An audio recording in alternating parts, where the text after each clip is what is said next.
तो ये है 8 मार्च क्लास 12 केमिस्ट्री का एक वायरल पेपर और ये है इस पूरे पेपर का सॉल्यूशन। बस आप लोग देखते जाओ कि मैंने पूरा पेपर किस तरह से सॉल्व कराया है। ये देखो पूरे पेपर का आज मैं आपको सॉल्यूशन देने वाला हूं। जितने भी पेपर में क्वेश्चन हैं सबको आज मैं सॉल्यूशन के साथ बताऊंगा। ये जो मैं आपके सामने रख रहा हूं ना, ये सारा इस पेपर का सॉल्यूशन है और इस पूरे पेपर को आज हम सॉल्यूशन के साथ पढ़ेंगे। ये देखो पूरा पेपर मैंने सॉल्व करा दिया है, टाइम भले ही लग जाए। ये देखो लॉन्ग क्वेश्चन 5 नंबर वाला, इसको भी मैंने पूरा आज सॉल्व करा दिया है।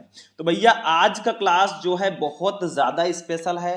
पूरे केमिस्ट्री के 70 नंबर के पेपर को आज मैं सॉल्यूशन के साथ बताने वाला हूं। तो अगर आप 8 मार्च को क्लास 12 केमिस्ट्री का पेपर देने जा रहे हो, इस पेपर को भैया यकीन मानो एक बार जरूर देख लेना, क्योंकि ये पेपर कोड बहुत स्पेशल है। जैसे ही मुझे ये पेपर मिला, मैंने इस पूरे पेपर का सॉल्यूशन लिख दिया और आज मैं पूरा पेपर आपको सॉल्व कराऊंगा, पूरे 70 नंबर का पेपर। तो बस वीडियो को लास्ट तक देखना और ऐसे ही सभी क्लासेज का आप सॉल्यूशन चाहते हैं सभी सब्जेक्ट के पेपर का, तो बस वीडियो को लाइक करना, चैनल को सब्सक्राइब कर लेना। देखो नोट हमारे प्रारंभ के 15 मिनट आपको क्वेश्चन पेपर पढ़ना है। फिर सभी प्रश्न अनिवार्य हैं, प्रत्येक प्रश्न के निर्धारित अंक उनके समक्ष दिए गए हैं। गणना के प्रश्न, गणनात्मक प्रश्नों के में गणना के समस्त पद लिखिए, मतलब जहां पे कैलकुलेशन करना हो ना तो आपको कैलकुलेशन वहां पे अच्छे से करना है। तीसरा, प्रश्नों के प्रासंगिक उत्तर दीजिए। चौथा, जहां आवश्यक हो रासायनिक समीकरण भी दीजिए। देखो भैया केमिस्ट्री है तो जहां पे आपसे पूछा जाए रिएक्शन देने को, वहां पे रिएक्शन भी दो। तो सबसे पहले हमारे केमिस्ट्री के पेपर में देखा जाए तो बहुविकल्पीय प्रश्न सबसे पहले पूछे जाते हैं। टोटल 6 क्वेश्चन रहेंगे बहुविकल्पीय में और आपको 6 नंबर इसके लिए मिलेगा। देखो इस प्रश्न पत्र के प्रत्येक खंड में 4 विकल्प दिए गए हैं, सही विकल्प चुनकर उसे अपनी उत्तर पुस्तिका में लिखिए। तो सबसे पहले हम ऑब्जेक्टिव क्वेश्चन को देखेंगे। पूरा पेपर मैं सॉल्व कराऊंगा, कॉपी पेन लेकर बैठ जाना, ऐसा क्लास बार बार नहीं मिलता भैया। ठीक है, ऐसे ही मैंने क्लासेस दिया था नेक्स्ट ईयर, बहुत अच्छे बच्चे बहुत अच्छा नंबर लेकर आए थे।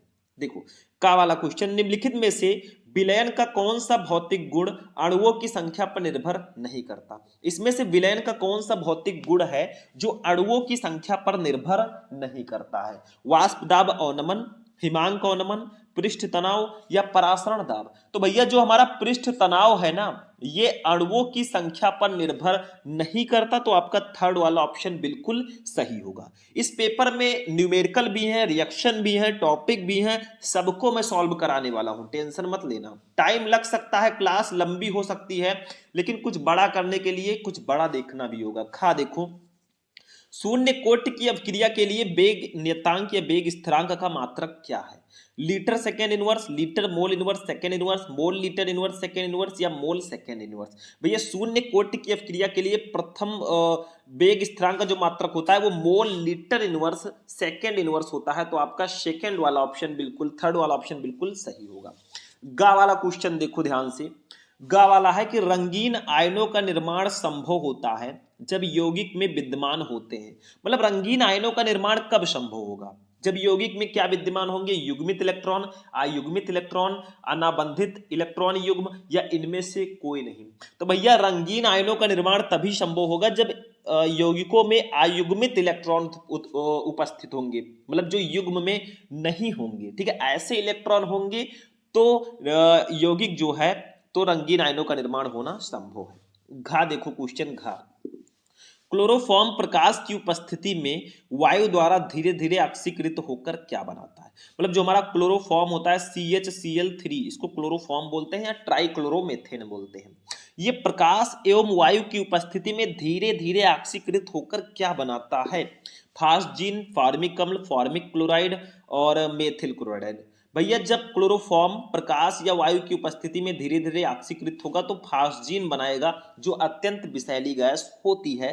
तो आपका फर्स्ट ऑप्शन बिल्कुल सही होगा। देखो जितने भी क्वेश्चन मैंने इस ऑब्जेक्टिव क्वेश्चन में ले रखे हैं ना, सारे के सारे इंपॉर्टेंट हैं। इस पूरे पेपर में जितने क्वेश्चन मैंने लिए हैं सब बहुत स्पेशल क्वेश्चन हैं।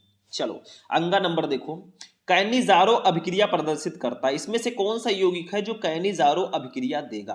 मैंने आपको बताया था कि कैनिजारो अभिक्रिया वही एल्डिहाइड या कीटोन देंगे जिनमें अल्फा हाइड्रोजन परमाणु होगा। तो इसमें बेंजोइक अम्ल, टॉलुइन, बेंजल्डिहाइड, फॉर्मिक अम्ल नहीं बेटा, बेंजल्डिहाइड जो है ये कैनिजारो अभिक्रिया को प्रदर्शित करता है। वैसे ही आप समझ जाओ एल्डिहाइड या कीटोन इसको देते हैं, ठीक है। तो बेंजल्डिहाइड इसका राइट आंसर होगा, इसमें अल्फा हाइड्रोजन परमाणु होते हैं। देखो कैनिजारो अभिक्रिया को मैंने आपको पहले ही बता रखा है। 4 नंबर देखो, ये हमारा 6 नंबर लास्ट ऑब्जेक्टिव क्वेश्चन होगा। देखो एस्कॉर्बिक अम्ल है, एस्कॉर्बिक अम्ल क्या है? प्रोटीन है, एंजाइम है, हार्मोन है या विटामिन है? भैया एस्कॉर्बिक अम्ल जो होता है वो विटामिन होता है। विटामिन सी का रासायनिक नाम हमारा एस्कॉर्बिक एसिड है, इतना आप लोग ध्यान में रखना, ठीक है। तो यही आपका राइट आंसर हो जाएगा। तो टोटल 6 ऑब्जेक्टिव क्वेश्चन थे, आपको 6 नंबर ऐसे मिले हैं, टेंशन बिल्कुल मत लेना। अब चलते हैं अपने 2-2 नंबर वाले अति लघु उत्तरीय प्रश्नों पर। भैया ये टोटल 8 क्वेश्चन रहेंगे, आपको इसके लिए 16 नंबर मिलेगा, तो इसको तो हम बिल्कुल मिस कर ही नहीं सकते।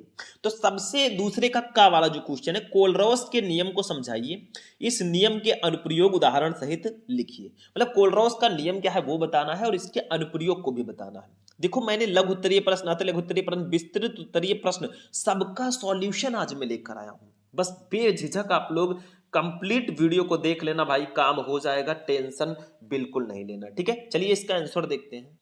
तो देखिए स्टूडेंट, कोलरॉस का नियम तो मैं पहले भी आपको बता चुका हूं, इसको मैं पेपर को अभी के लिए हटा देता हूं और मैं आपको नियम को समझाता हूं, ठीक है। समझा करो, हम क्वेश्चन का आंसर देते रहेंगे। देखो कोलरॉस का नियम होता क्या है, इसको समझो ध्यान से, बहुत इंपॉर्टेंट है, कई बार हमारे एग्जाम्स में आ चुका है। तो देखो क्या है, ये हमारे विद्युत रसायन चैप्टर का क्वेश्चन है। देखो इस नियम के अनुसार किसी विद्युत अपघट्ट की अनंत तनुता पर चालकता इसके धनायनों तथा ऋण आयनों की मोलर चालकताओं के योग के बराबर होती है। मतलब किसी भी विद्युत अपघट्ट की जो मोलर चालकता होती है ना अनंत तनुता पर, वो उसके धनायन और उसके ऋण आयन की मोलर चालकताओं के योग के बराबर होगी। जैसे हम कोई भी विद्युत अपघट्ट ले लेते हैं, हम ले लेते हैं HCl को, ये भी विद्युत अपघट्ट है, हाइड्रोक्लोरिक एसिड। अब अगर हम इसका विद्युत अपघटन कराते हैं तो ये किस में टूटेगा? देखो इसके ये 2 आयनों में टूटेगा, एक तो H+ में टूटेगा और दूसरा आपका Cl- में टूटेगा। तो वही कहा जा रहा है कि किसी विद्युत अपघट्ट की अनंत तनुता पर चालकता, इस विद्युत अपघट्ट की जो अनंत तनुता पर चालकता होगी वो इसके धनायनों यानी कि इसके H+ आयन तथा इसके ऋणायनों यानी कि Cl- आयन की मोलर चालकताओं के योग के बराबर होगी। मतलब जो इसकी मोलर चालकता होगी इन दोनों के मोलर चालकताओं के योग के बराबर होगी। यानी कि आप लिख सकते हैं, ध्यान देना, यहाँ पे मोलर चालकता को हम लैम्डा से डिनोट करते हैं, तो लैम्डा इनफाइनाइट m, ठीक है, लैम्डा इनफाइनाइट m किसका? HCl, यानी कि HCl की जो मोलर चालकता होगी वो किसके बराबर होगी? इसके धनायन और इसके ऋण आयन की मोलर चालकताओं के योग के बराबर होगी। तो लैम्डा इनफाइनाइट H+, ठीक है, और प्लस लैम्डा इनफाइनाइट Cl-, यानी कि इन दोनों की मोलर चालकताओं के योग के बराबर होती है। और यही हमारा भैया कोलरॉस का नियम है। सिंपल सा तो है, कुछ है नहीं, कि किसी विद्युत अपघट्ट की अनंत तनुता पर चालकता इसके धनायनों तथा ऋण आयनों की मोलर चालकताओं के योग के बराबर होगी। तो हमारा HCl जो विद्युत अपघट्ट है इसकी जो मोलर चालकता है वो इसके धनायन और इसके ऋण आयन की मोलर चालकताओं के योग के बराबर होगी, और यही होगा कोलरॉस का नियम। इसका अनुप्रयोग समझ लेते हैं। देखो सबसे फर्स्ट अनुप्रयोग है कि अनंत तनुता पर दुर्बल विद्युत अपघट्ट की मोलर चालकता ज्ञात करने में इसका उपयोग किया जाता है। दूसरा है कि दुर्बल विद्युत अपघट्टों के वियोजन की मात्रा को भी ज्ञात करने में इसका यूज हम करते हैं। तो दोनों आप लोग लिख देना, नंबर आपको 2 बहुत आसानी से मिल जाएगा, ठीक है। तो ये वाला क्वेश्चन आपका क्लियर हुआ, फटाफट स्क्रीनशॉट लो, मैं ऐसे दिखा देता हूं, लो फटाफट से स्क्रीनशॉट, इसका ले लो और इसका ले लो, ठीक है। अब चलते हैं अपने दूसरे नंबर क्वेश्चन पे, 2-2 नंबर वाला जो खा वाला क्वेश्चन है। देखो सबका मैं सॉल्यूशन दूंगा, थोड़ा इंतजार का मजा लीजिए। देखो 14.625 ग्राम सोडियम क्लोराइड को 250 ग्राम जल में विलय किया गया, प्राप्त विलयन की मोललता की गणना कीजिए। सोडियम का अणुभार 23, क्लोरीन का 35.5 है। 2 नंबर, ये विलयन चैप्टर का मोस्ट इंपॉर्टेंट न्यूमेरिकल है। तो इसको हम यहां पे सॉल्व करेंगे थोड़ा सा अपने तरीके से, ठीक है। देखो क्वेश्चन वही सेम है, मैंने इधर लिख दिया है पेज में ताकि आसानी रहे। देखो 14.625 ग्राम सोडियम क्लोराइड हमें दिया गया, इसको 250 ग्राम जल में घोला गया है या विलेय किया गया है। तो प्राप्त विलयन की मोललता निकालनी है। देखो किसकी मात्रा ज्यादा है किसकी कम है। देखो ये जो 14.625 ग्राम सोडियम क्लोराइड है इसकी मात्रा कम है और 250 ग्राम जल है इसकी मात्रा ज्यादा है। तो ये विलेय का भार हमें दिया गया है, जिसकी मात्रा विलयन में कम होती है वो विलेय होता है। तो ये विलेय का भार है, ये विलायक का भार है। ठीक है, तो हम सबसे पहले लिखेंगे विलेय का भार।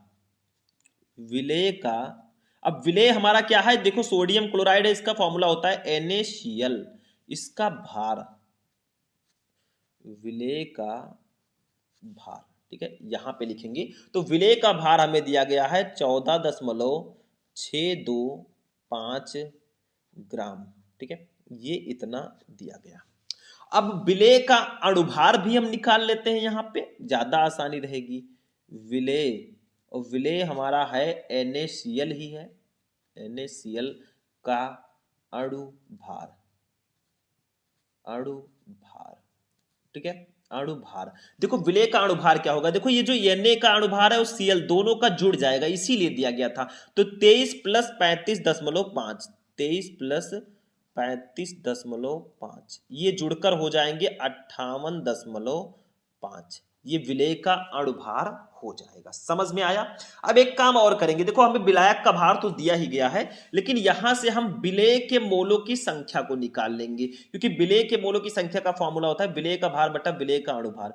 तो विलेय के मोलों की संख्या, विलेय के मोलों की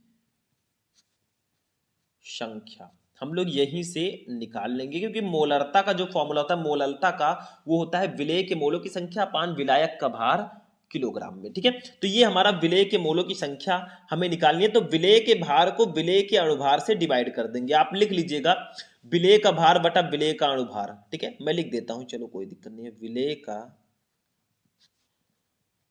भार अपान विलेय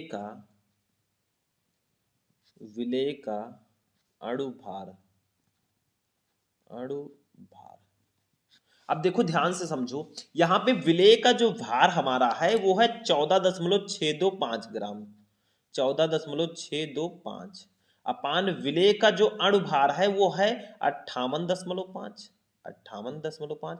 तो जब आप 14.625 को 58.5 से डिवाइड करोगे तो 14.625 वन जा 14.625, 4 जा 58.5। तो ये हमारा आ जाएगा फाइनली 1/4 आ जाएगा। अब 1 को 4 से जब आप लोग डिवाइड करोगे तो आपका आएगा, जब इसको कट करोगे ना तो अप्रोक्स आपका आएगा 0.25। तो ये हमारा आ जाएगा 0.25 मोल आएगा। ये क्या होगा, विलेय के मोलों की संख्या होगी। यहां पे लिख देते हैं हम विलेय के मोलों की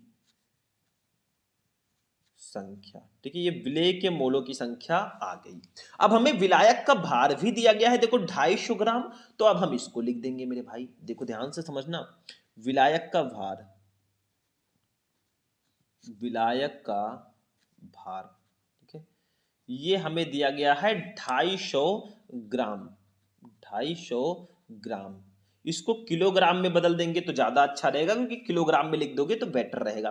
तो 250 ग्राम को अगर आपको किलोग्राम में बदलना है तो देखो ध्यान से समझो, देखो 250, देखो 1000 ग्राम इक्वल टू 1 किलोग्राम होता है, तो 250 बटा 1000 आपको करना होगा। ये 0 से 0 कैंसिल, ये हो जाएगा 25 बटा 100, और 25 को 100 से डिवाइड करोगे तो 0.25 ये किलोग्राम में आ जाएगा। ये ध्यान रखना, ये इतना आ जाएगा। तो इसी को हम लिख सकते हैं, 250 ग्राम को लिख सकते हैं 0.25 किलोग्राम। अब हम निकाल लेंगे विलयन की मोललता। ठीक है, लिख देंगे विलयन की मोललता, मोललता ये हम लोग निकाल लेंगे। तो विलयन की मोललता का फॉर्मूला होता है विलेय के मोलों की संख्या, विलेय के मोलों की संख्या, ठीक है, अपान विलायक का भार किलोग्राम में लिख देंगे। विलायक का भार, विलायक का भार किलोग्राम में, ठीक है। देखो किलोग्राम में लिखोगे तो ठीक रहेगा, किलोग्राम में नहीं लिखते हो, अगर आप ग्राम में लिखते हो तो ऊपर 1000 से गुणा कर देना, बस हो जाएगा। तो ये इसका फॉर्मूला हो जाएगा, ठीक है, इसका फॉर्मूला हो जाएगा। अब यहीं पे हम वैल्यू रख देते हैं। देखो विलेय के मोलों की संख्या हमने ऊपर निकाली थी 0.25 मोल, तो इसको लिख दिया मैंने 0.25 अपान विलायक का भार भी हमने निकाला है 0.25 किलोग्राम में, 0.25। इन दोनों को अब कर देंगे कटिंग, तो हमारा भैया 1 आ जाएगा। यहाँ पे कितना आएगा? 1 आ जाएगा। और विलयन की मोललता का फॉर्मूला होता है किलोग्राम, मोल प्रति किलोग्राम, सॉरी, मोल प्रति किलोग्राम, ठीक है। कैसे मैंने लिखा? देखो विलेय के मोलों की संख्या का फॉर्म मात्रक मोल और विलायक के भार किलोग्राम, तो मोल प्रति किलोग्राम, ये विलयन की मोललता आ जाएगी, विलयन की मोललता, ठीक है। ये हमारी आ गई मेरे भाई 1 मोल प्रति किलोग्राम, बस हो गया, यही हमारा न्यूमेरिकल सॉल्व हो गया। मतलब हमें विलेय का भार दिया गया था, विलेय का अणुभार हमने निकाला, फिर विलेय के मोलों की संख्या निकाल ली, भार बटा अणुभार, ये 0.25 मोल आ गया। फिर विलायक का भार 250 ग्राम दिया गया था, हमने इसको किलोग्राम में बदला, 0.25 हो गया। फिर विलयन की मोललता का फॉर्मूला हमने लगाया, विलेय के मोलों की संख्या अपन विलायक का भार किलोग्राम में, दोनों की वैल्यू 0.25 थी तो दोनों को कट किया, तो विलयन की मोललता 1 मोल किलोग्राम प्रति किलोग्राम आ गई, और हमारा आंसर भी यही आ गया। नो टेंशन भाई, जब तक है हम, मैं कहता रहता हूं हम हैं तो क्या गम है, और आगे बढ़ते हैं, टेंशन मत लेना। चलो नेक्स्ट क्वेश्चन हम लोग इसी में देखेंगे। ऐसे समझो मैं पूरा पेपर सॉल्व कराऊंगा आज, रंग चढ़ेगा कुछ। चलो गा वाला, संक्रमण तत्वों में जटिल यौगिक बनाने की प्रवृत्ति अधिक क्यों होती है? तो इसका एक रीजन है, मैं यहीं पे बता देता हूं। देखो संक्रमण तत्वों में जटिल यौगिक बनाने की प्रवृत्ति अधिक क्यों होती है? तो देखो संक्रमण तत्वों में जटिल यौगिक बनाने की प्रवृत्ति निम्नलिखित कारणों से अधिक होती है। क्योंकि संक्रमण तत्वों का जो धातु आयनों का छोटा आकार होता है, इसमें संक्रमण तत्वों में धातु आयनों का आकार छोटा होता है, ये पहला रीजन है। दूसरा, धातु आयनों का उच्च नाभिकीय आवेश होने के कारण ये जो है जटिल यौगिक बनाते हैं। तीसरा, लिगैंड द्वारा प्रदान किए गए इलेक्ट्रॉनों के एकाकी युग्मों को ग्रहण करने के लिए उपयुक्त ऊर्जा के रिक्त डी कक्षकों की प्राप्यता, ठीक है। यही 3 रीजन है कि संक्रमण तत्वों में जटिल यौगिक बनाने की प्रवृत्ति अधिक होती है, इन्हीं 3 कारणों से। तीनों को नोट करो, फटाक से स्क्रीनशॉट इस कर लो। चलो ये भी हो गया। घा वाला देखो, लिगैंड क्या है, 2 उदाहरण द्वारा समझाइए, 2 नंबर। भैया लिगैंड तो हम बहुत अच्छे से समझा देंगे, बहुत सिंपल सा है। देखो लिगैंड क्या है, बहुत इंपॉर्टेंट क्वेश्चन भी है, इसको मैंने पढ़ाया था तो मैंने यहां पे मैं लेकर आया हूं। देखो लिगैंड वो आणविक अथवा आयनिक स्पीसीज जो संकर यौगिक में केंद्रीय धातु परमाणु अथवा आयन से अस्थायी रूप से जुड़ी होती है, लिगैंड कहलाती है। जैसे एक एग्जांपल समझो, K4FeCN6, तो Fe जो है ये केंद्रीय धातु परमाणु है। अब इससे जो अस्थायी रूप से जुड़ी है वो Cn है, इसको Cn- भी बोलते हैं, Cn- होगा, तो यही लिगैंड है। मतलब वो आणविक अथवा आयनिक स्पीशीज जो संकर यौगिक में केंद्रीय धातु परमाणु अथवा केंद्रीय आयन से अस्थायी रूप से जुड़ी होगी, वो लिगैंड कहलाएगी। जैसे इसमें Fe है केंद्रीय धातु परमाणु, इससे Cn जुड़ा हुआ है तो यही लिगैंड होगा। जैसे इस एग्जांपल में देखो कॉपर है केंद्रीय धातु आयन, तो इससे NH3 जुड़ा है, ये लिगैंड होगा। बस यही तो लिगैंड होता है, जो केंद्रीय धातु परमाणु अथवा आयन से अस्थायी रूप से जुड़ी होती है, वही लिगैंड कहलाती है। हो गया मेरे भाई, ये वाला क्वेश्चन भी हो गया। और ये देखो आपका 4 क्वेश्चन था 2-2 नंबर का, 8 नंबर आपका कंप्लीट हुआ। लेकिन अभी भी हमारे अतलघुत्तरीय प्रश्न होंगे 2-2 नंबर वाले, 4 और क्वेश्चन आपको दिए जाएंगे, ठीक है। उनको भी हम समझेंगे, मैंने कहा ना जब तक तोड़ेंगे नहीं तब तक छोड़ेंगे नहीं मेरे भाई, ठीक है। तो देखो ये तीसरे का वाला क्वेश्चन समझो। देखो एक आवासशील पदार्थ के 250 ग्राम को 100 ग्राम बेंजीन में घोलने पर क्वथनांक की 0.4 डिग्री सेल्सियस वृद्धि हुई है।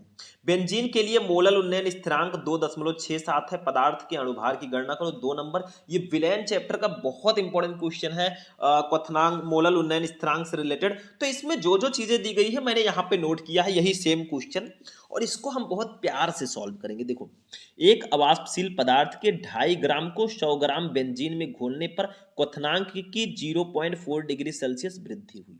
यानी कि 2.5 ग्राम जो है ये विलेय है क्योंकि इसकी मात्रा कम है, 100 ग्राम जो है ये विलायक है, इसकी मात्रा ज्यादा है। क्वथनांक में उन्नयन, वृद्धि का मतलब उन्नयन, ये 0.4 डिग्री सेल्सियस हुई। बेंजीन का मोलल उन्नयन स्थिरांक जो है वो 2.67 दिया गया है, तो हमें m निकालना यानी कि अणु भार। तो हम लिखेंगे, जो जो दिया गया उसको लिख लो। सबसे पहले विलेय का भार दिया गया है, विलेय का भार, ठीक है, इसको हम लोग डिनोट करते हैं स्मॉल w से। ये हमें दिया गया है 2.5 ग्राम, 2.5 ग्राम, ठीक है। फिर हमें दिया गया है विलायक का भार, ठीक है, यहाँ पे दिया गया है विलायक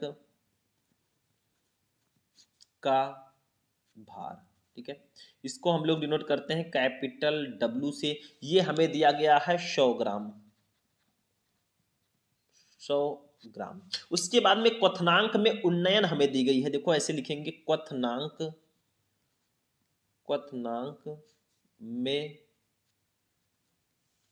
उन्नयन, उन्नयन लिखना, ऊना फिर ना लिख देना, ठीक है, उन्नयन रहेगा, उन्नयन, ठीक है। ये इसको हम लोग डिनोट करते हैं डेल्टा टी बी से। और ये हमें दिया गया, देखो क्वथनांक में 0.4 डिग्री सेल्सियस की वृद्धि हुई, ये आपको क्वथनांक में उन्नयन दिया गया।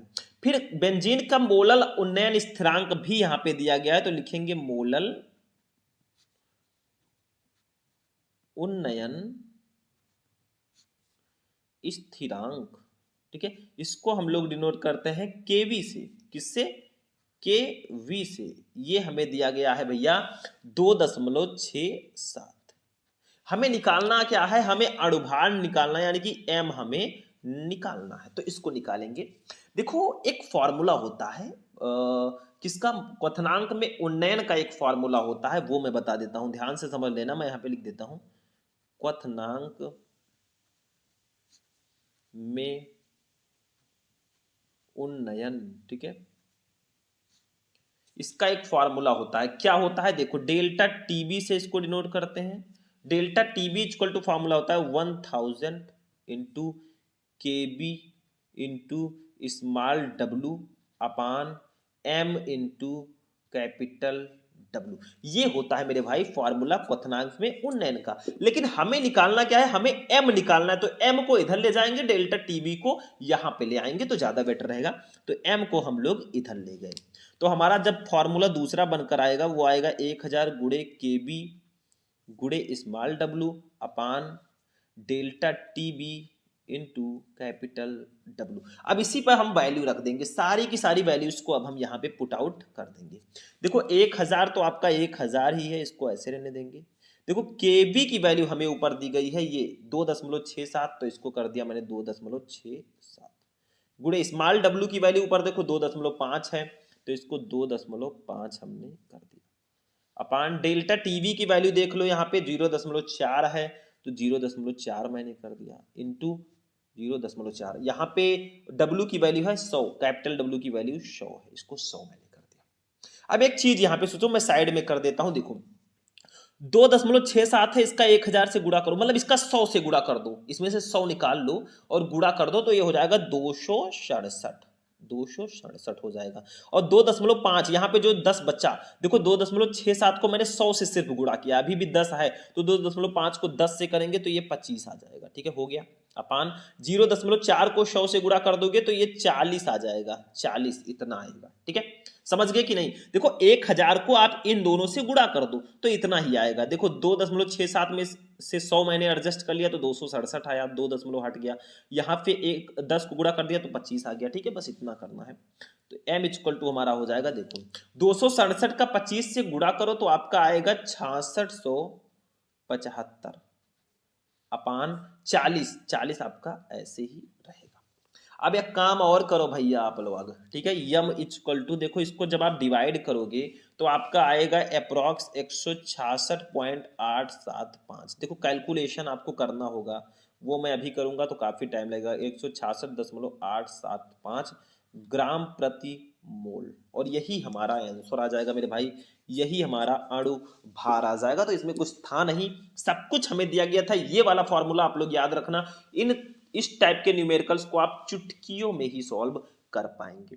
चलो इसको भी मैं हटाना चाहता हूं और अपने नेक्स्ट क्वेश्चन को हम लोग देखेंगे। ये खा वाला क्वेश्चन देखो, फैराडे का विद्युत अपघटन का प्रथम नियम लिखिए। मतलब फैराडे का विद्युत अपघटन का प्रथम नियम आखिर क्या है, तो इसको भी हम लोग समझेंगे, ध्यान से समझो। देखो लिख दो ऐसे, फैराडे के विद्युत अपघटन का प्रथम नियम, ये बहुत इंपॉर्टेंट है, देखो कई बार आ चुका है। तो देखो इस नियम के अनुसार विद्युत अपघटन की प्रक्रिया में किसी इलेक्ट्रोड विशेष पर मुक्त अथवा एकत्रित पदार्थ का द्रव्यमान विलयन में प्रवाहित की गई विद्युत की मात्रा यानी कि कुल आवेश के समानुपाती होता है। जैसे ये हमारा है, ठीक है, इस सेल में विद्युत अपघटन की प्रक्रिया हो रही है, ये आपका कैथोड है जो निगेटिव होगा, ये सॉरी हाँ कैथोड है।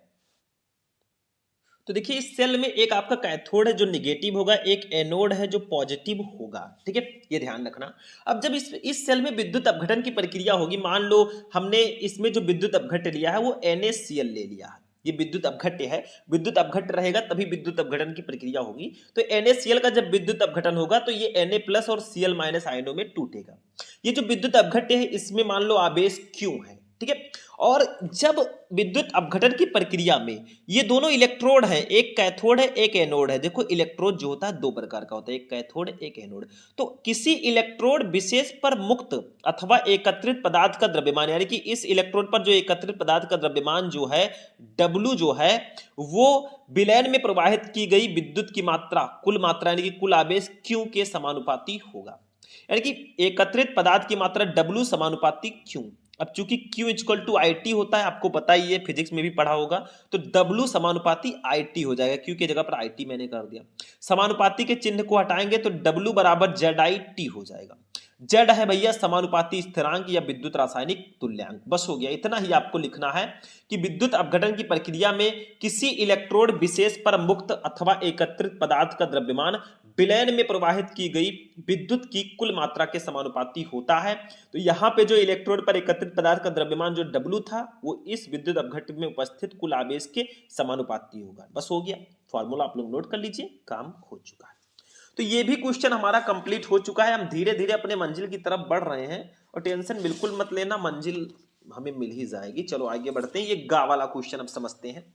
अभी तो पार्टी शुरू हुई है, मैंने बताया कि सारे क्वेश्चंस का मैं आंसर देने वाला हूं, टेंशन बिल्कुल मत लेना, ठीक है। तो गा वाला देखो ध्यान से समझना। SO2Cl2 को अपनी प्रारंभिक मात्रा से आधी मात्रा में वियोजित होने में 60 मिनट का समय लगता है, मतलब अर्धायु काल है। यदि अभिक्रिया प्रथम कोटि की हो तो वेग स्थिरांक की गणना कीजिए। ये रासायनिक बलगतिकी चैप्टर का क्वेश्चन है, बहुत इंपॉर्टेंट है। चलो इसको समझ लेते हैं। देखो SO2Cl2 को अपनी प्रारंभिक मात्रा से आधी मात्रा में वियोजित होने में 60 मिनट का समय लगता है, यानी कि T½ की वैल्यू हमें दी गई है 60 मिनट, 60 मिनट, ठीक है। इसको पहले हम लोग क्या करेंगे, इस 60 मिनट को हम लोग कन्वर्ट कर लेंगे पहले सेकंड में, ठीक है। तो T½ इक्वल टू हो जाएगा, देखो एक मिनट में 60 सेकंड होते हैं, तो 60 मिनट को अगर सेकंड में कन्वर्ट करोगे तो 60 गुणे 60 हो जाएगा, यानी कि 3600 आपका सेकंड हो जाएगा, सेकंड, ठीक है। हमें निकालना क्या है, हमें निकालना है के, यानी कि वेग स्थिरांक की गणना करनी है।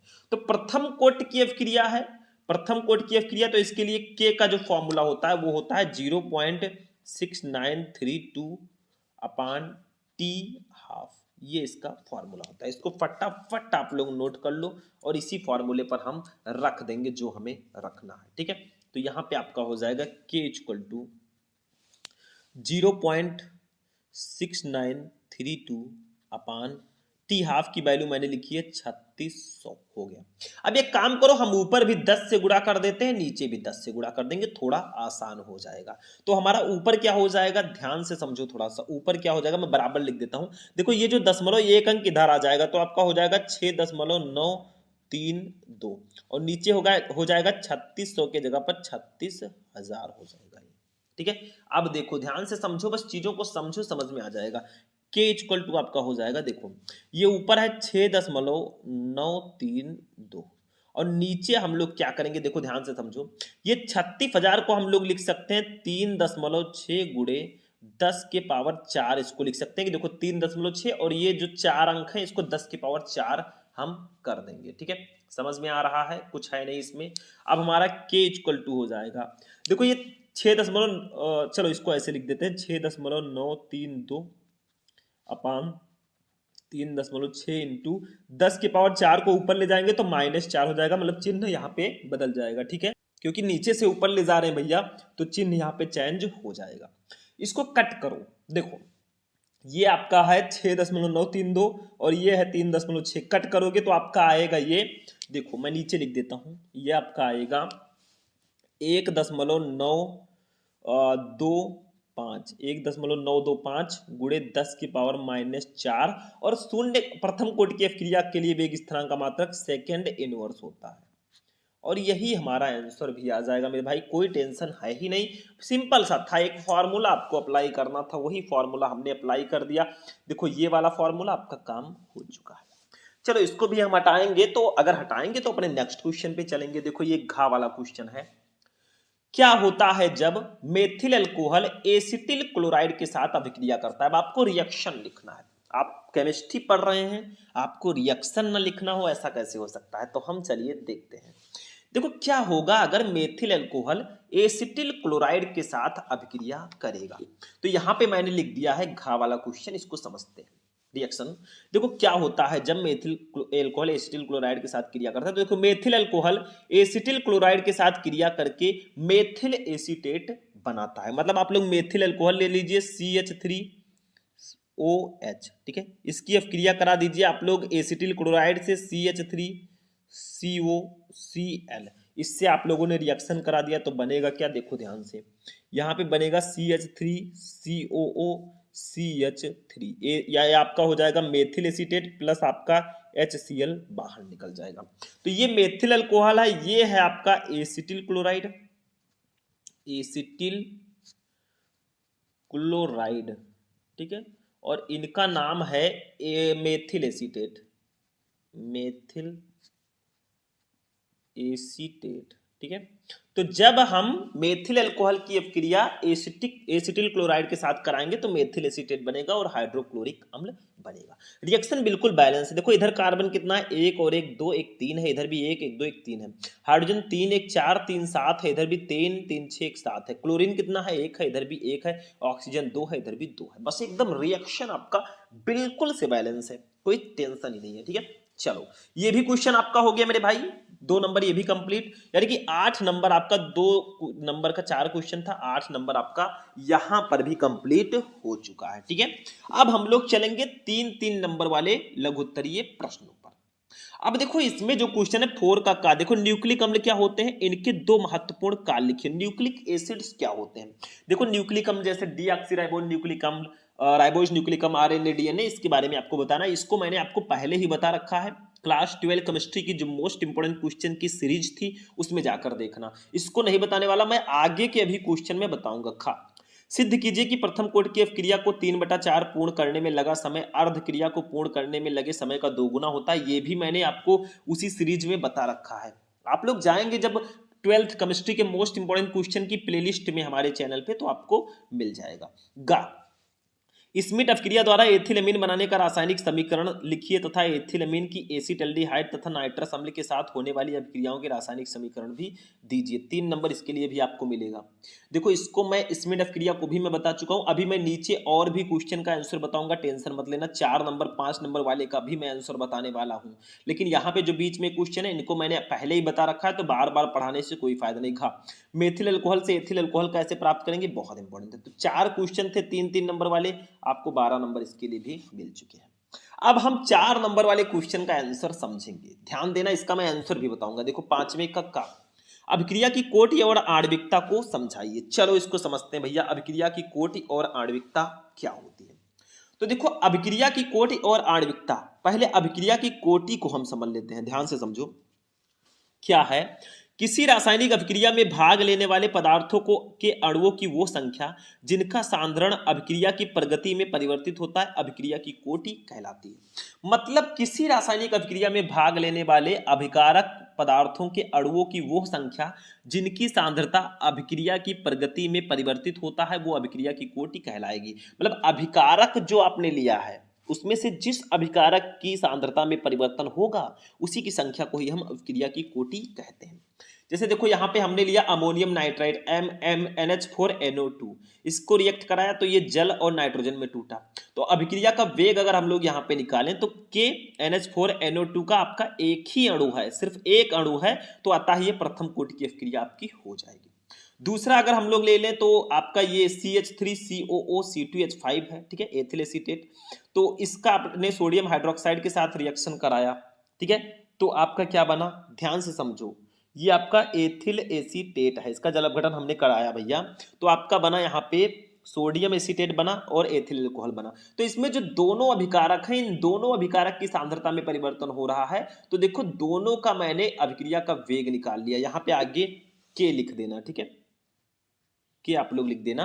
तो के ये आपका हो गया दोनों अभिकारक, ठीक है, दोनों की सांद्रता पर इसका वेग निर्भर कर रहा है, तो ये द्वितीय कोटि की अभिक्रिया होगी। तो अभिक्रिया की कोटि यही होती है। लेकिन कहीं कहीं क्या होता है, जैसे शर्करा का जल अपघटन कराएंगे तो उसमें सिर्फ शर्करा के अणु में परिवर्तन होगा, तो सिर्फ उसी की कोटि को हम लेंगे, ठीक है। आभासीय एकाणुक अभिक्रिया आप लोग पढ़ लेना जाके।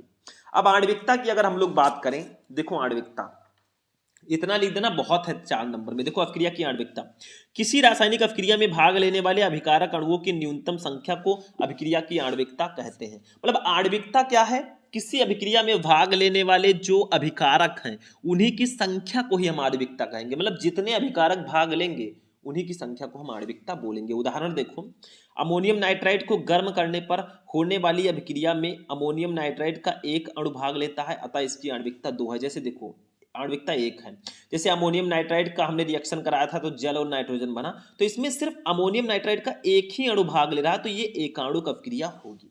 ऐसे ये वाला देखो, सोडियम हाइड्रोक्साइड द्वारा एथिल एसीटेट के जल अपघटन की अभिक्रिया की आणविकता 2 है, क्योंकि इसमें दोनों अभिकारक का एक एक अणु भाग लेता है। देखो ये आपका सोडियम एथिल एसीटेट है, सोडियम हाइड्रोक्साइड के साथ मैंने रिएक्ट कराया तो ये सोडियम एसीटेट बना और एथिल अल्कोहल बना। तो इसमें 2 अभिकारक भाग ले रहे हैं, एक इसका और एक इसका, तो ये द्विआण्विक अभिक्रिया होगी। मतलब आणविकता जो है, जितने अभिकारक भाग लेंगे उन्हीं की संख्या को हम अभिक्रिया की आणविकता कहेंगे। कोटि क्या होती है, अभिकारक अणुओं की उन संख्या को जिसकी सांद्रता अभिक्रिया के समय परिवर्तित होती है उसको हम अभिक्रिया की कोटि बोलेंगे। सांद्रता में परिवर्तन होना चाहिए। चलो ये भी हो गया। दुखा वाला देखो, डीडीटी पर संक्षिप्त टिप्पणी लिखिए, तो हम डीडीटी को भी बताएंगे, टेंशन मत लेना। ये लो आपका डीडीटी, इस पर टिप्पणी लिखना दिया जाता है, तो हम इसको पढ़ लेंगे, ज्यादा कुछ नहीं जानेंगे, बस पढ़ेंगे ध्यान से। देखो डीडीटी का उपयोग एक संपर्क कीटनाशक की भांति किया जाता है। सस्ता तथा शक्तिशाली होने के कारण मक्खी, मच्छर, कीड़े मकोड़े, शलभ तथा कृषि पीड़कों को मारने के लिए इसका व्यापक स्तर पर उपयोग करते हैं, ठीक है। ये मुख्यतः मलेरिया फैलाने वाले मादा एनाफिलीज मच्छर तथा टाइफस वाहक जुओं को समाप्त करने में प्रभावकारी है, डीडीटी, ठीक है। द्वितीय विश्व युद्ध के पश्चात कीटनाशक के रूप में डीडीटी का उपयोग विश्व स्तर पर तेजी से बढ़ा। 1940 ईस्वी के अंत में डीडीटी के अत्यधिक उपयोग के कारण उत्पन्न होने वाली समस्याएं सामने आने लगी। मतलब 1940 में ना डीडीटी का बहुत ज्यादा उपयोग जब होने लगा तो कुछ समस्याएं भी हमको देखने को मिली। कीटों की अनेक प्रजातियों ने डीडीटी के प्रति प्रतिरोधकता विकसित कर ली तथा ये मछलियों के लिए अति विषैली सिद्ध हुई। जो मछली हैं उनके लिए ये बहुत विषैली सिद्ध हुई। जंतुओं द्वारा डीडीटी का शीघ्रता से उपापचय नहीं होता है, बल्कि ये वसीय ऊतकों में एकत्र तथा संग्रहित हो जाती है। यदि जंतु इसका निरंतर अंतर्ग्रहण करता रहता है तो समय के साथ इसकी मात्रा निरंतर बढ़ती जाती है। अगर जंतु इसको लगातार लेता रहेगा, खाता रहेगा, तो भैया इसकी मात्रा बढ़ जाएगी। ये बढ़ी हुई मात्रा जंतुओं के जनन तंत्र पर विपरीत प्रभाव डालती है, मतलब जो रिप्रोडक्टिव सिस्टम होता है उस पर विपरीत प्रभाव डालेंगी। इसके दुष्प्रभावों को देखते हुए यूएसए ने 1973 ईस्वी में डीडीटी पर प्रतिबंध लगा दिया था। यद्यपि विश्व में अनेक स्थानों पर इसका उपयोग आज भी हो रहा है, मतलब अभी भी लोग इसका उपयोग कर रहे हैं। बस इतना सा आप लोग लिख देना, नंबर मिल जाएगा। हमें आगे बढ़ना है, अभी बहुत सॉल्यूशन देखना है। गा संयोजकता आबंध सिद्धांत की संक्षेप में व्याख्या कीजिए। भैया संयोजकता आबंध सिद्धांत जो है इसकी आपको संक्षेप में व्याख्या करनी है, ठीक है। तो ये जो है आपके उपसा संयोजन यौगिक चैप्टर का क्वेश्चन है, इसको आप पढ़ लीजिएगा, मैंने पढ़ा रखा है। ये घा वाला क्वेश्चन हम देख लेते हैं आंसर। देखो ल्यूकास परीक्षण क्या है, इसका उपयोग किस प्रकार के यौगिकों को पहचानने में किया जाता है, उदाहरण सहित लिखिए 4 नंबर। तो ल्यूकास परीक्षण को मैं बता देता हूं थोड़ा सा। देखो बहुत इंपॉर्टेंट टॉपिक है, आप खुद ही देख लो। देखो इसका उपयोग हम एल्कोहल्स की पहचान में करते हैं, कौन सा प्राथमिक एल्कोहल है, कौन सा द्वितीयक है, कौन सा तृतीयक है, इसी की पहचान करने के लिए हम इसका यूज करते हैं। देखो ल्यूकास परीक्षण, देखो ये प्राइमरी, सेकेंडरी तथा टर्सरी एल्कोहलों में विभेद करने की अत्यंत सरल विधि है। मतलब प्राथमिक, द्वितीयक और तृतीयक एल्कोहलों में विभेद करने की ये एक सरल विधि है। ये भिन्न भिन्न एल्कोहलों की ल्यूकास अभिकर्मक ल्यूकास अभिकर्मक क्या होता है? सांद्र HCl और निर्जल ZnCl2, इन्हीं के मिश्रण को ही हम ल्यूकास अभिकर्मक कहते हैं। कभी कभी ऑब्जेक्टिव में आता है कि इसमें से ल्यूकास अभिकर्मक कौन सा है, तो सांद्र HCl और निर्जल ZnCl2, इन्हीं के मिश्रण को हम ल्यूकास अभिकर्मक बोलते हैं। ट्रिक इसका क्या है? देखो, ल्यूकास के लास्ट में सा आता है और सांद्र के पहले सा आता है, तो आप जान जाना कि ये सांद्र HCl रहेगा। तो इसके प्रति भिन्न भिन्न गति से क्रिया करने पर आधारित है, मतलब एल्कोहल का हम इस सांद्र HCl और निर्जल ZnCl2 के साथ रिएक्शन कराएंगे, ठीक है। तो किसी अल्कोहल में ल्यूकास अभिकर्मक मिलाने पर एल्किल क्लोराइड बनते हैं, जिससे धुंधलापन उत्पन्न होता है। मतलब जब आप एल्कोहल को लेंगे, आपको पता नहीं है कि वो कौन सा एल्कोहल है, तो हम ले लेते हैं, जैसे एल्कोहल हम ROH लेते हैं, ठीक है। इसमें हम लोग मिलाएंगे सांद्र HCl को मिलाएंगे, सांद्र HCl, और निर्जल ZnCl2 भी रहेगा, उसको हम उसको भी लिख देते हैं ऊपर, ठीक है।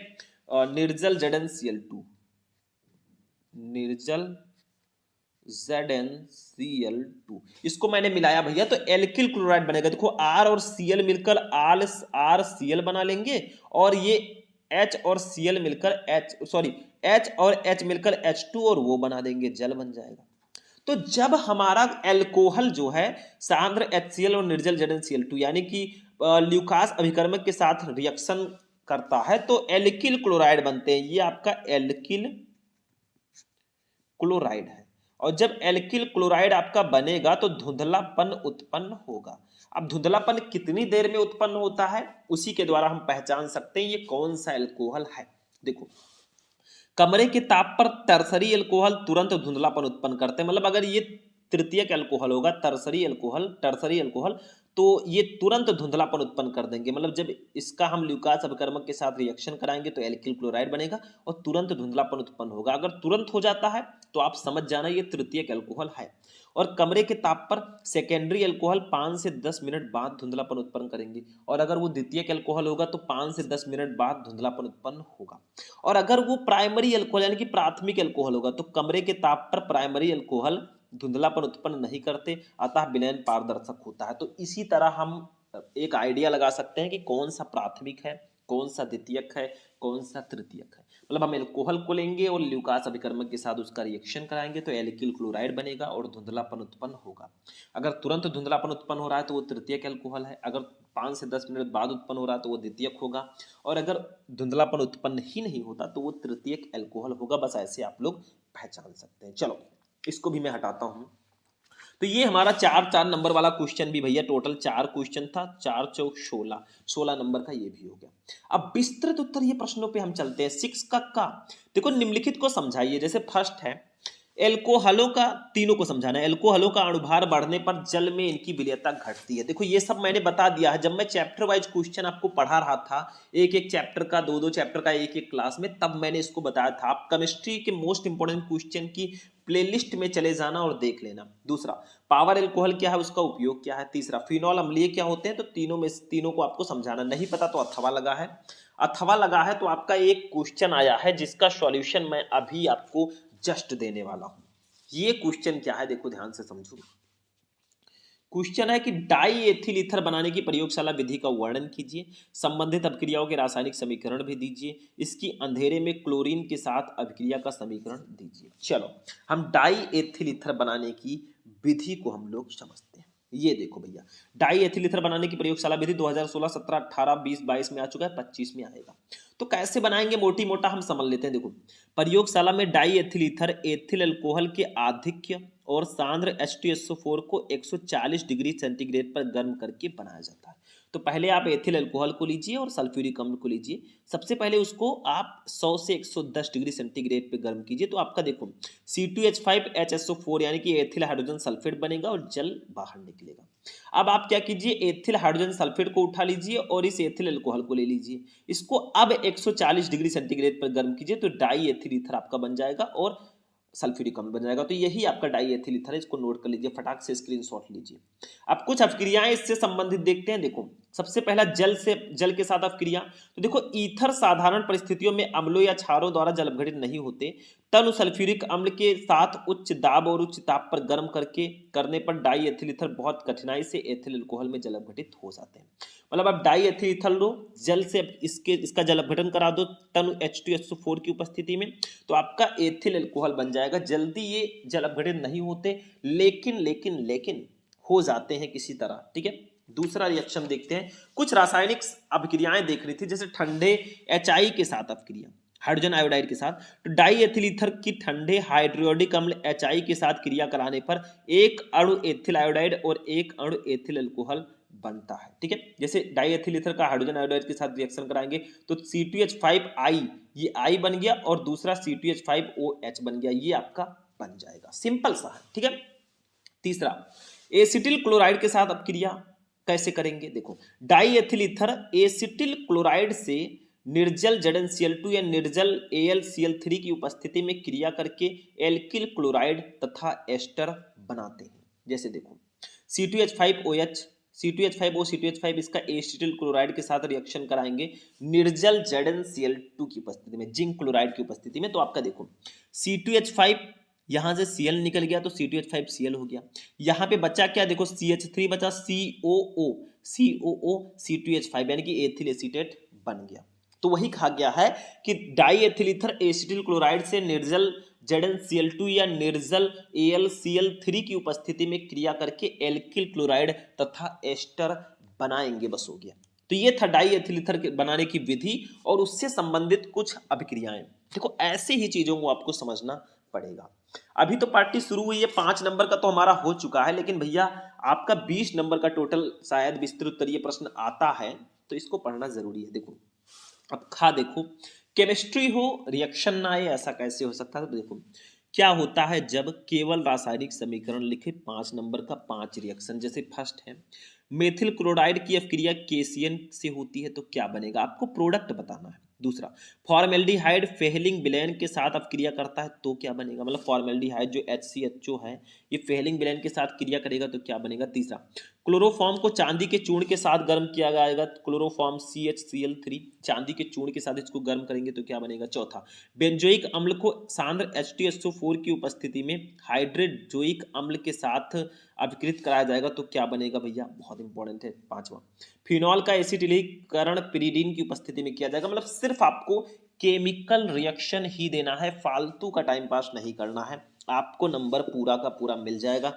नहीं पता तो अथवा है, जैसे इसमें सिर्फ आपको रिएक्टेंट दिया गया था, प्रोडक्ट नहीं बताया गया था, यहाँ पे कैसे प्राप्त करोगे इससे रिलेटेड कुछ रिएक्शन आएंगे 5 नंबर। जैसे देखो फर्स्ट है ग्रिगनार्ड अभिकर्मक से एसिटिक अम्ल कैसे बनाओगे। दूसरा एसीटोन से क्लोरोफॉर्म कैसे प्राप्त करोगे, मतलब आपको यहाँ पे रिएक्टेंट भी दिया गया है, प्रोडक्ट भी दिया गया है और आपको सिर्फ बीच का प्रोसेस बताना है, किसके साथ रिएक्शन होगा, किसकी उपस्थिति में होगा, ये सब काम आपका है। आप चाहे क्या होता है जब कि टॉप क्वेश्चन कर लो, चाहे कैसे प्राप्त करोगे। तीसरा एसिटिक अम्ल से एसिटोमाइड कैसे बनाओगे।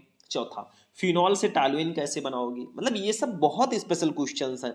फिनॉल से आप लोग टालुइन कैसे बनाएंगे, कैसे प्राप्त करोगे, टॉपिक का ये क्वेश्चन है। पांचवा फिनॉल से एनिलीन कैसे बनाओगे, मतलब फिनॉल से आपको एनिलीन कैसे बनाना है, तो ये आपका कैसे प्राप्त करोगे टॉपिक का क्वेश्चन हो जाएगा। तो दोनों में से कोई एक आपको करना है, चाहे क्या होता है जब वाला करें, चाहे कैसे प्राप्त करोगे वाला करें, ठीक है। अब चलते हैं अपने 7वें क्वेश्चन पे। देखो इसमें भी 2 क्वेश्चन रहेंगे। जैसे फर्स्ट है शुद्ध एसीटोन बनाने की प्रयोगशाला विधि का वर्णन कीजिए, इसके प्रमुख रासायनिक गुण भी दीजिए। देखो मैंने इसको जब मैं चैप्टर वाइज क्वेश्चन पढ़ा रहा था तो मैंने इन सभी क्वेश्चन को कंप्लीट कराया है, आप लोग जरूर जाकर देखना, क्योंकि भाई वो क्वेश्चन ही इतने ज्यादा स्पेशल हैं। जब मैं आपको चैप्टर वाइज क्वेश्चन समझा रहा था ना, तो मैंने जो आपकी प्रयोगशाला विधियां हैं उनको भी मैंने बता दिया है, जाकर देखोगे तो फायदे में रहोगे, वरना प्रॉब्लम हो जाएगी। अथवा लगा है, देखो एथिल एमीन बनाने का रासायनिक समीकरण लिखिए तथा निम्न के साथ इसकी रासायनिक अभिक्रियाओं के समीकरण भी लिखिए। मतलब आपको एथिल एमीन C2H5NH2 ये एथिल एमीन है, इसको कैसे बनाएंगे और इसकी अभिक्रियाएं जैसे क्लोरोफॉर्म तथा एल्कोहल ये KOH के साथ कैसे कराएंगे, ठीक है, और कार्बोलेमिन अभिक्रिया जिसको बोला था मैंने, और नाइट्रस अम्ल के साथ कैसे इसको रिएक्ट करेंगे, ठीक है, ये आपको बताना है। तो ये आपका क्वेश्चन नंबर 7 हो जाएगा और ये विस्तृत उत्तरीय प्रश्न होगा। देखो लॉन्ग क्वेश्चन में आपको हर एक क्वेश्चन में ऑप्शंस मिलेंगे, अगर ये नहीं पता तो दूसरा करो भाई, ठीक है, ऑप्शन ही ऑप्शन है। खा देखो, अब ये जैव अणु चैप्टर का क्वेश्चन है दोनों। देखो ग्लूकोज का संरचना सूत्र लिखिए, इसकी 3 रासायनिक अभिक्रियाओं का वर्णन कीजिए जिनसे इसके पॉलीहाइड्रोक्सी एल्डिहाइड का होना सिद्ध होता है। ठीक है, ये भी क्वेश्चन बहुत इंपॉर्टेंट है। 5 नंबर। अथवा लगा है, नहीं पता है तो प्रोटीन की द्वितीयक संरचना से आप क्या समझते हैं?